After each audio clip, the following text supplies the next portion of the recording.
બહારનો કુસંગ શું કરે? અંદરના કુસંગને ઉશ્કેરે, હળગાવી દે, ઉશ્કેરે, એટલે પછી ઓલો આઘો રે. અને અંદરનો કુસંગ એકલો હોય તો શું કરે? કઈ ન કરી શકે. ઓલાને જોગ થાય તો એ બળિયો થાય. એટલે બે નો હંધેવાળો થાય છે ને એ ભયંકર છે. બે માંથી એક હોય તો કઈ વાંધો ન હોય. એમાં મહારાજ જોર કીધું આનું બહારના કુસંગ. બહારનો કુસંગ એવો છે કે આપણે બહુ બહારનો કુસંગમાં રહેતા હોય ને તોય અંદરનો કુસંગને હલવા ન દઈ, પણ એ જાજુ ન હાલે.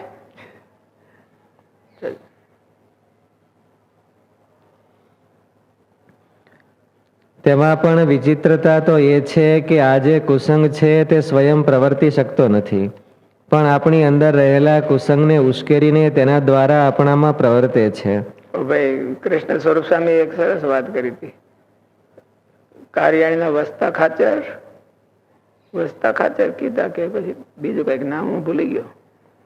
એ ત્યાં ગઢડા આવ્યા અને મોટી ડેલી ઉતર્યા, એટલે જેવા ખાતરની ડેલી ઉતર્યા.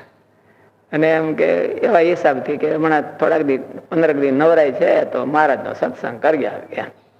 પણ હવે ત્યાં તો દાદા ખાતાના દરબારમાં તો ભીડ બહુ હોય, તો અહીં રહીને સત્સંગ કરાવી. તો એકાદી રાત ત્યાં ઉતર્યા ને હું આવ્યા છો ને આમ એવું એને ઝેર મૂકી દીધું. તો મહારાજના દર્શન કર્યા વિના સીધા પાછા આવી ગયા. મહારાજ કે ગયા એમ લ્યો. મહારાજ વખતે હોતે કેટલો બધો આ સત્સંગ ઓલો કુસંગ છે એ કામ કરતો હોય.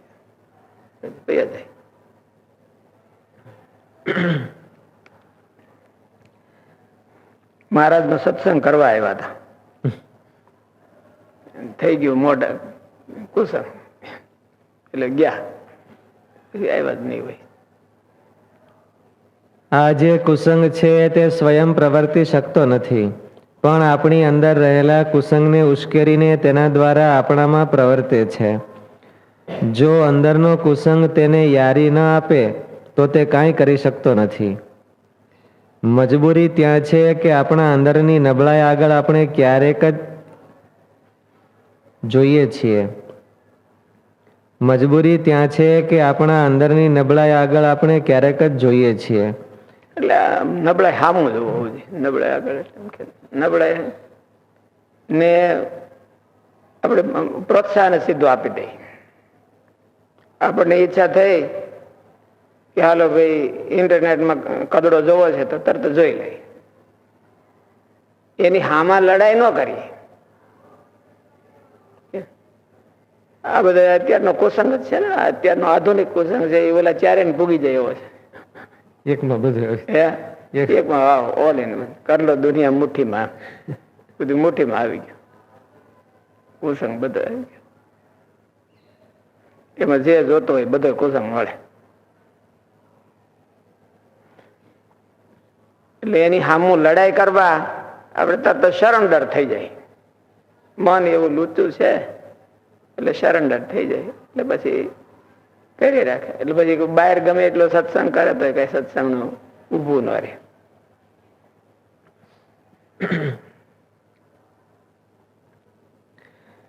આપણે કંઈ કરી શકતા નથી એટલે મહારાજ કહે છે કે કમસે કમ બહારના કુસંગ થકી દૂર રહો તો અંદરનો કુસંગ પણ પ્રવૃત્તિ કરી શકે નહીં.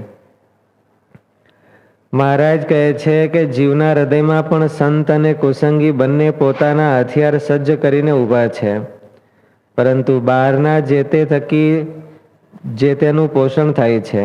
એટલે બહારના કુસંગ થકી કુસંગ નું પોષણ થાય, બહારના સત્સંગ થકી અંદરના સત્સંગ નું પોષણ થાય છે. માટે કૂડા વગેરે અંદરના કુસંગ મારફત જ પ્રવર્તે છે. કુડામાં વ્યભિચાર વધારે હોય. કુડા પંથી એટલે વ્યભિચાર, માર્ગી કે છે ને, કે દેશી ભાષામાં એને માર્ગી પંથ વાળા. ચાર વાક ને ચાર વાક ને ચાર વાક તો હવે જુદા. ચાર વાક તો એ આમ ઠેઠ બહુ જૂના. એ આ ચાર અટાણે મહારાજ વખતે વધારે પ્રવર્તિત છે. કુડા પંથી એટલે માર્ગી પંથી. અને શક્તિપંથી એટલે હું મધ્ય માસ. ઓલા વર્તમાનમાંથી ભ્રષ્ટ કરે ને ઓલા આહાર ભ્રષ્ટ કરે. એટલે ટૂંકમાં આહારથી નહીં ભ્રષ્ટ થાય તો એ કુસંગ કહેવાય. ઓલો વર્તમાનમાંથી બ્રહ્મચર્યથી ભ્રષ્ટ કરે એટલે માર્ગીનો પંથ કહેવાય. ઓલો શક્તિપંથી એટલે આ બધા શક્તિપંથીમાં હોય છે ને પશુ ને વધેરવાનું. અહીંયા આપણે જોવાની કાળી માતા પાસે કેટલું બધું એમ એ શક્તિપંથી. અને ઓલા નાસ્તિક અને શુષ્ક વેદાંતિ મહારાજના આકાર ભગવાનના આકારનો ખંડન કરી નાખે એટલે શુષ્ક વેદાંતિ. અને ઓલા નાસ્તિક એટલે કર્મને જ માને. મહારાજે મોટે ભાગે તો જૈનનો સિદ્ધાંત એવો છે કે કર્મને જ માને, ભગવાન નહીં કોઈ. એટલે મહારાજે કીધું છે કે યુક્તિએ કરીને ખંડન, કૃષ્ણ કૃષ્ણ અવતારાણામ ખંડનમ યત્ર યુક્તિ તત્ર નમાન્યાની કદાચન. શાસ્ત્રો એવા શાસ્ત્રોને ક્યારે માનવાની. અત્યારની બધી નોવેલો છે બધી એવી જ. કૃષ્ણ મારી દ્રષ્ટિએ પાર્થને કહો ચડાવે બાણ, એમાં ઇનડાયરેક્ટલી ભાષા હારી હોય અને અવતારનું ખંડન કરી નાખ્યું હોય, અવતારને માણસ જેવા બનાવી દીધા હોય. રિયાલિટી માણસો રિયાલિટી કે રિયાલિટી ચિત્રો માને એમ થાય કે ઓહો આપણે વાંચી છે, ધાર્મિક વાંચી છે એટલે બધા ધાર્મિક એવા બધા હોય.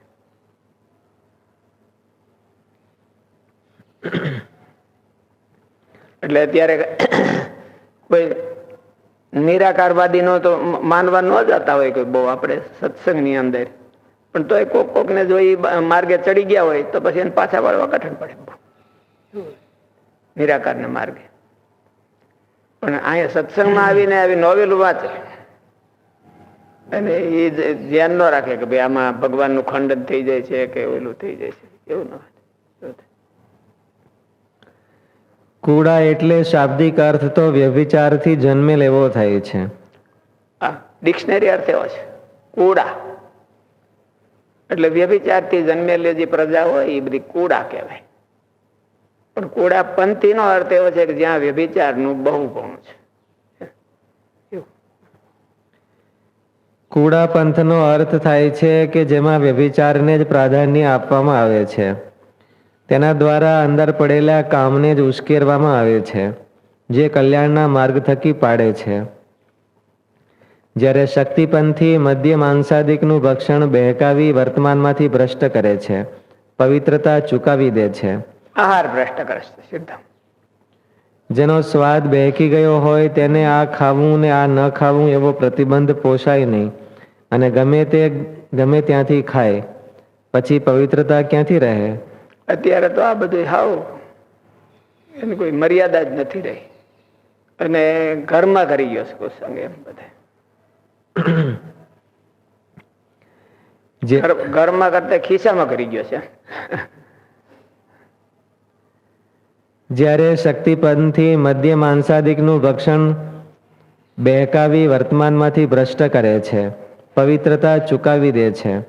જેનો સ્વાદ બહેકી ગયો હોય તેને આ ખાવું ને આ ન ખાવું એવો પ્રતિબંધ પોષાય નહીં અને ગમે ત્યાંથી ખાય, પછી એટલે બે પ્રકારનો કુસંગ કહેવાય. એક તો ભગવાનના સ્વરૂપમાંથી ડિસ્કનેક્ટ કરે અને એક તો આચાર ધર્મમાંથી ભ્રષ્ટ કરે.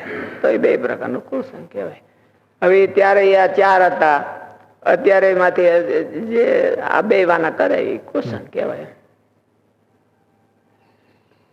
અત્યારે તો ચાર ને ગણાવી ન એકાય, એટલા બધા છે કે આચાર ભ્રષ્ટ કરે વધારે. ભગવાન સુધી તો પોગવાની વાત નથી. તેથી તે પણ કલ્યાણના માર્ગ થકી ભ્રષ્ટ થાય છે. ત્રીજા શુષ્ક વેદાંતિ, તેનો સંગ થાય તો સ્વામી સેવક ભાવ ટાળી નાખે છે. પોતે શુષ્ક વેદાંતિ અને નાસ્તિક એ ભગવાનમાંથી ડિસ્કનેક્ટ કરે છે. આ કોડાપંથી અને શક્તિપંથી એ આચરણમાંથી ભ્રષ્ટ કરે છે. એટલે બે કુસંગ. આચરણમાંથી ભ્રષ્ટ થાય તો એ કુસંગ કહેવાય, અને ભગવાનમાંથી ભ્રષ્ટ થાય તો કુસંગ કહેવાય. ત્રીજા શુષ્ક વેદાંતી તેનો સંગ થાય તો સ્વામી સેવક ભાવ ટાળી નાખે છે, પોતે સ્વયં ભગવાન થઈ બેસે છે. અને નાસ્તિક છે તે તો ભગવાનને જ ખોટા કરી દેખાડે છે. એના મતે જગતના કરતા હરતા અનાદિ પરમેશ્વર જ કોઈ નથી, માટે તે ભગવાનના નિશ્ચયનું ખંડન કરીને કલ્યાણના માર્ગમાંથી પાડે છે. આમ પ્રથમના બે કુસંગ અંતઃશત્રુમાં જોડીને કલ્યાણના માર્ગમાંથી પાડે છે. આચરણ ભ્રષ્ટ કરે છે. ઉડાપંથી ને શક્તિપંથી એ આચરણમાંથી ભ્રષ્ટ કરીને ભગવાનના માર્ગમાંથી પાડી નાખે, અને ઓલા છે એ ભગવાનમાંથી ડિસ્કનેક્ટ કરીને ભગવાનના માર્ગમાંથી પાડી નાખે. એવું જે હોય એ બધો કુસંગ કહેવાય. આચરણમાંથી ભ્રષ્ટ કરે, ડેમેજ કરી નાખે તો એ કુસંગ કહેવાય. જ્યારે પછીના બે ભગવાનથી સંબંધ વિચ્છેદ કરાવીને કલ્યાણના માર્ગમાંથી પાડે છે, માટે આ ચારેય કુસંગો બધા કુસંગોમાં વધુ પ્રબળ છે. આ કુસંગોથી શક્ય એટલો બચવા પ્રયત્ન કરવો. બચવા માટે મહારાજે આપણને ભગવાનની પ્રાર્થના કરવાનું કહ્યું છે. અંદરના કુસંગ અને બહાર કુસંગને વિચિત્ર સંબંધ છે. અંદરના કુસંગની યારી વિના બહારનો કુસંગ સફળ થતો નથી. વળી બહારના કુસંગના જોગ વિના અંદરનો કુસંગ આગળ વધી શકતો નથી, પુષ્ટ થતો નથી. માટે બંનેનો જોગ સંબંધ એકરૂપતા ન થવા દે તો પણ કલ્યાણના માર્ગમાં જલ્દી વિઘ્ન આવતા નથી. ખરેખર તો અંતઃશત્રુને જે ઉત્તેજિત કરે છે, ખરેખર એવું ને એવું સત્સંગ હોય. અંદરનો સત્સંગ હોય એ એટલો બધો વધી ન હોય કે જો બહારનો સત્સંગનો જોગ ન થાય તો. ગુણાતીતાનંદ સ્વામી કીધું કે સત્સંગ છે એ સૂર્ય જ ઠેકાણે છે ને બોલો આંખને ઠેકાણે છે. આંખ છે એ એક્ટિવ ન થઈ શકે. એટલે અંદર મુમુક્ષુતા હોય તો પણ એને બહારનો સત્સંગ શોધવો જોઈએ અને સત્સંગનો આધાર લઈને આગળ વધાય.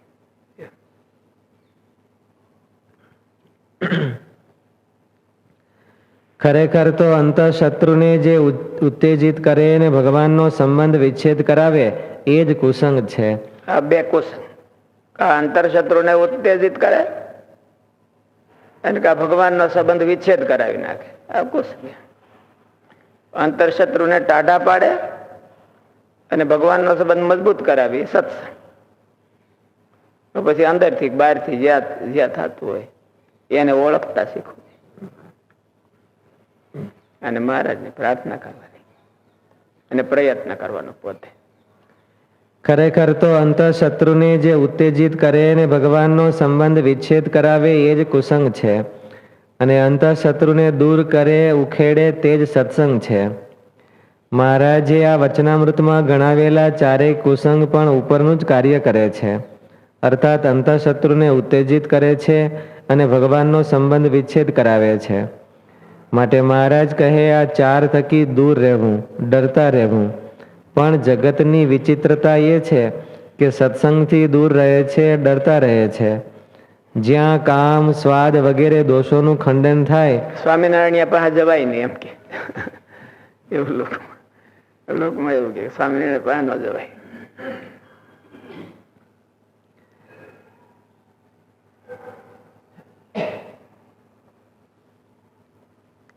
પણ જગતની વિચિત્રતા એ છે કે સત્સંગથી દૂર રહે છે, ડરતા રહે છે.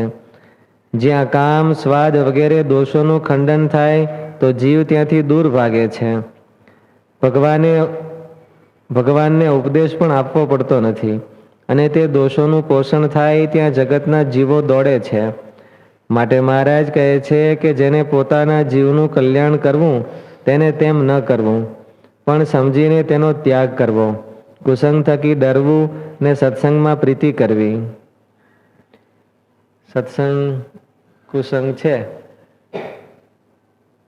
એનું કે ચેકિંગ કેવી રીતે કરવું, કેટલો આપણે સત્સંગ કરીએ છીએ કેટલો કુસંગ કરીએ. મહારાજ બહુ સરસ દીધું એમ. એક જણો અંદરથી કે છે કે વિષય ભોગવી, આ જગતમાં પ્રવૃત્તિ.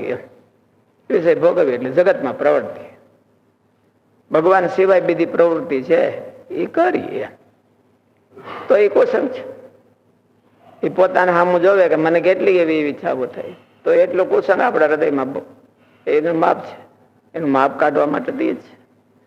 અને ભગવાનમાં જોડાઈ આને આ જન્મે મહારાજ પાસે પહોંચી અક્ષરધામમાં જાય તો એવી ઈચ્છાઓ થતી હોય વધારે તો એટલો સત્સંગ.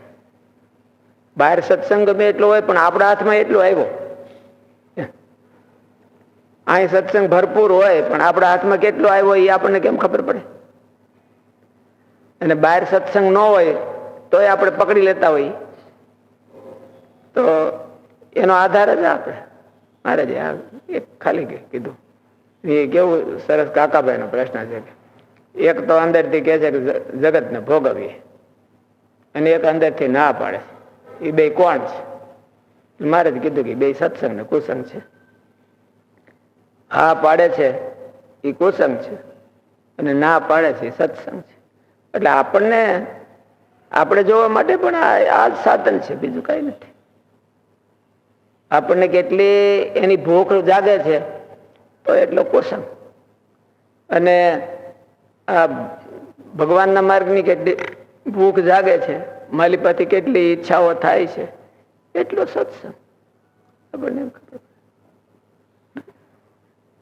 અને એ ભૂખ છે ભગવાનની ભૂખ છે એ ક્યાં વધારે થાય? એટલે બહારના સત્સંગથી વધે. અને જગતની ભૂખ છે એ બહારના કુસંગથી વધે.